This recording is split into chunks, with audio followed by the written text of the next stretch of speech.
എന്റെ നാട്ടിക്ക് ഞാൻ വന്നോണ്ടിരിക്കടാ, അവിടെ തന്നെ ഇരിക്കേ.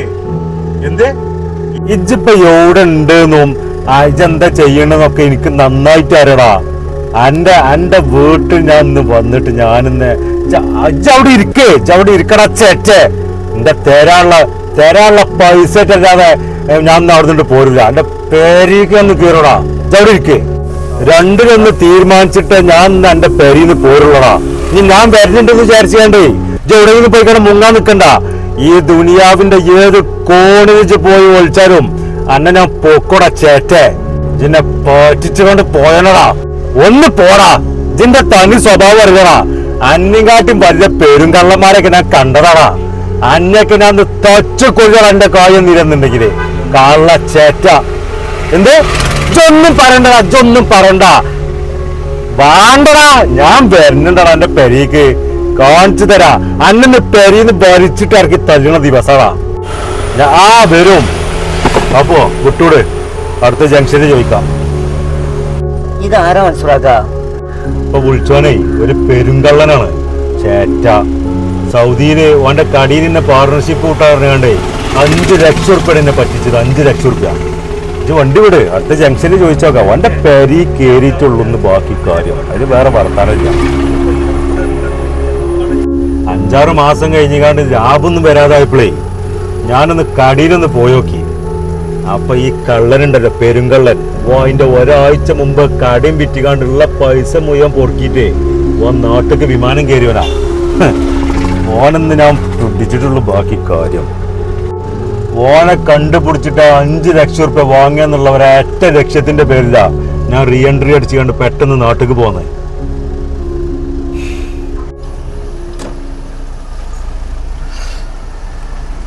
ഇതൊക്കെ ഈ കാവുങ്ങൽ മാനുവിന്റെ വീട് ഏതാ? ഈ റോട്ടിലൂടെ പോയി 2 കിലോമീറ്റർ എത്തിയാണ്.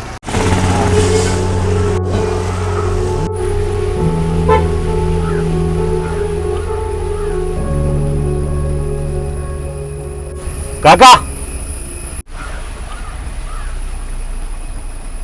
ഈ കാവുങ്ങൽ മാനുവിന്റെ വീട് ഏതാ? കാണുന്ന വീടാണ്.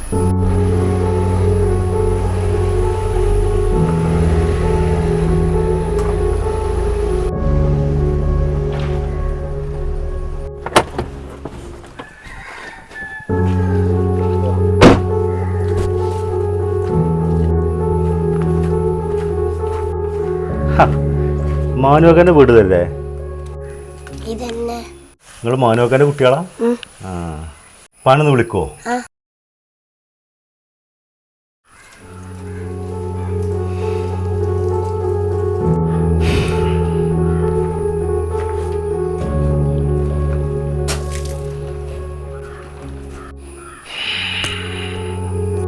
എടാ മാനോ, ഇങ്ങോട്ട് ഇറങ്ങി വാടാ. എന്റെ വീടൊന്നും ഞാൻ കണ്ടുപിടിക്കൂലെന്ന് വിചാരിച്ചേ മനോ? എടാ ചേറ്റ, ഇങ്ങോട്ട് ഇറങ്ങി വാടാ. ഇന്നെ അങ്ങോട്ട് കേറ്റണാ അതോ ഇങ്ങോട്ട് ഇറങ്ങി വരുമോ? ചേറ്റ, പെരന്റെ ഉള്ളിൽ ഒളിച്ചിരുന്നാൽ കണ്ടുപിടിക്കൂലെന്ന് വിചാരിച്ചാ നിന്റെ കാല് നക്കിയിട്ട് അകത്ത് സുഖിച്ച് കയ്യടാ.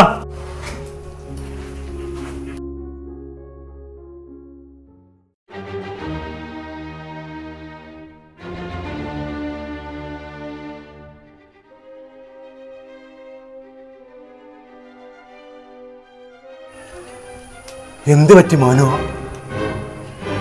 എന്താ റബ്ബ ഞാൻ കാണ്ട്? എന്താ എനിക്ക് മാനോ? എന്താണത്? എന്താ ഞാൻ കാണ്ട് റബ്ബെ? എന്താ മാനോ എനിക്ക് പറ്റി?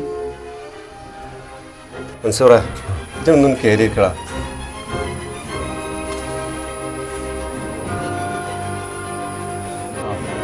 എന്തേ മാനോ ഉണ്ടായി? മൻസൂറേ, ഒരു ദിവസം ജോലി വരുമ്പോഴേ റാക്ക് തട്ടിയിട്ട് കാലൊന്നും മുറിഞ്ഞടാ. ഹോസ്പിറ്റലൊന്നും പോവാതെ അങ്ങനെ ഇരുന്ന് അങ്ങനെ ആ മുറി പൈക്കണത് അറിയാതെ അങ്ങനെ ഇരുന്നു. ഒരു ദിവസം ഞാൻ തല ഇറങ്ങി വീണടാ. ഷുഗർ ലെവൽ ഒരുപാട് കൂടിയിനി. 2 ദിവസം കഴിഞ്ഞ് കണ്ണൂർ നോക്കുമ്പോൾ ഞാൻ ഹോസ്പിറ്റലിലാണ്. ആ തക്കം നോക്കി കൂടെ ഉണ്ടായിരുന്നവരെ കഫീലിനെ കൊണ്ട് എക്സിറ്റ് അടുപ്പിച്ചടാ. ഇനി ഒരിക്കലും അങ്ങോട്ട് വരാത്ത രീതിയിൽ. കടൻ്റെ പകുതി എൻ്റെതാണെങ്കിലും ഒരു പൈസ പോലും തരാതെ അവരെന്നെ ഒഴിവാക്കി. പടച്ചോനെ, ഇതൊന്നും ഞാൻ അറിഞ്ഞില്ലല്ലോ. എനിക്കിന്നൊന്ന് വിളിച്ചൂടിയെന്ന മോനോ? അതിന് സ്വന്തം ഫോൺ പോലും കയ്യിൽ തരാതെ കയറ്റി വിട്ട ഞാൻ എന്നെ എങ്ങനെ വിളിച്ചാനാടാ? എൻ്റെ നമ്പർ എൻ്റെ അടുത്തില്ലാതെ പോലെ. ഉള്ള വീടും സ്ഥലം വിറ്റ് കുറേയേറെ കടം വീട്ടുക. ഇനിയിപ്പോൾ കുറച്ച് ആൾക്കും കൂടി കൊടുക്കാനടാ, അതിലൊരാളാണ്. അതൊന്നും സാരമില്ലടാ. മക്കളെ ഇവിടെ വരി. മോളെത്ര രൂപ പഠിക്കണ്ട്? ഏയ് ബാപ്പോ അതിലൊരു പാക്കറ്റ് മുട്ടായിട്ടാ അതിൻ്റെ അടുത്താ.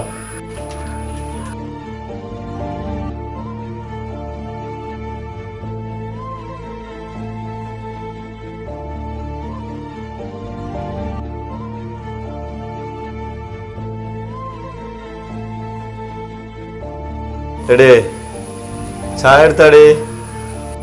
ഭാര്യൻ്റെ പേരിലേ കുറച്ച് സ്ഥലം ഉണ്ടടാ, അത് വിറ്റിട്ട് തന്നെ പൈസ ഉണ്ടാ.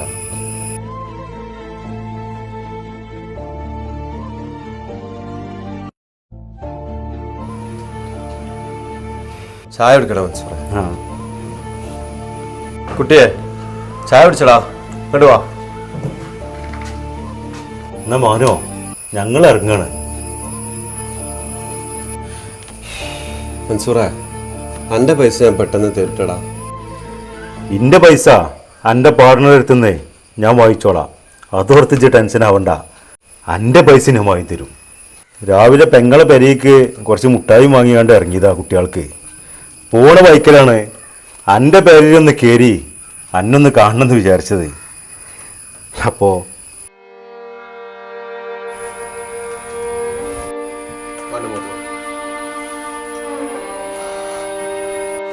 ഇതിനൊക്കെ ഞാൻ നിന്നോട് എങ്ങനെ നന്ദി പറയടാ.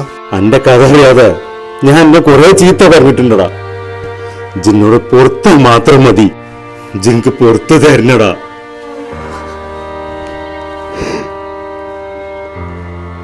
ഓട്ടട്ടാ.